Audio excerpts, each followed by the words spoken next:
Bonjour, je m'appelle Mathieu Saint-Onge de Promedis. Ce matin, nous allons réaliser l'installation d'un système de câble chauffant Eachwatt R2 pour les réservoirs d'eau chaude. Lors de la construction de notre premier bâtiment, on a eu un problème d'eau chaude.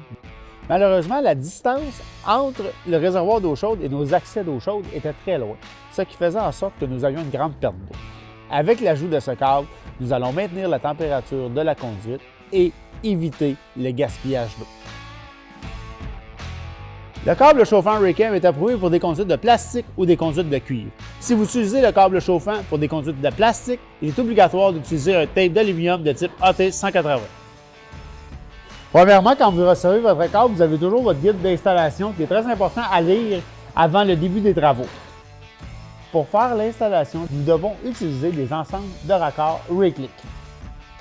Les câbles chauffants de la série Eachwatt doivent être obligatoirement raccordés avec des contrôleurs de série Eachwatt Eco. Il est obligatoire d'installer une étiquette par-dessus l'isolation pour indiquer la présence du câble chauffant.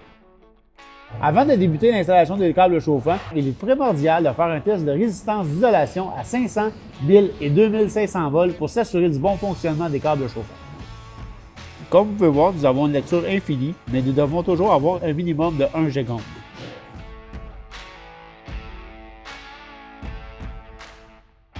Prendre note que les supports, c'est des supports temporaires. Nous allons installer des nouvelles bulles d'eau qui vont aller par-dessus l'isolation quand le câble chauffant va être installé.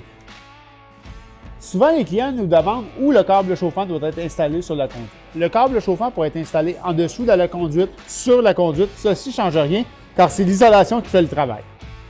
Nous ne recommandons pas l'installation des câbles chauffants en spirale.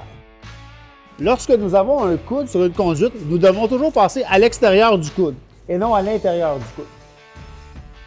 Un point important, toujours utiliser notre tableau pour déterminer la bonne épaisseur d'isolation.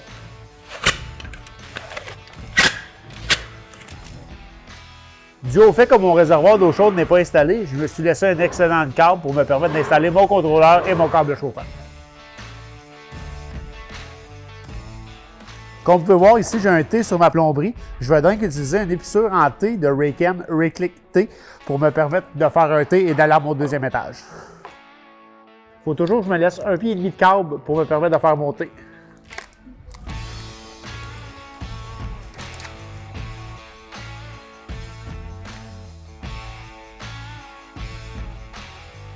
Nous sommes rendus à la fin de notre circuit d'eau chaude.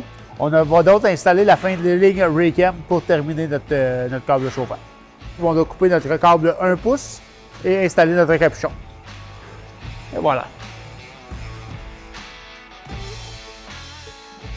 On a installé notre T, donc on va partir d'une autre portion qui va au deuxième étage pour s'en aller rejoindre notre T. Donc comme vous pouvez voir ici, je suis à mon point critique. J'ai mon embranchement qui arrive de mon réservoir à l'eau chaude. J'ai mon T qui s'en va au deuxième étage section A et j'ai mon T qui s'en va au deuxième étage section 2. Donc ici, je vais performer un ensemble de splice en T.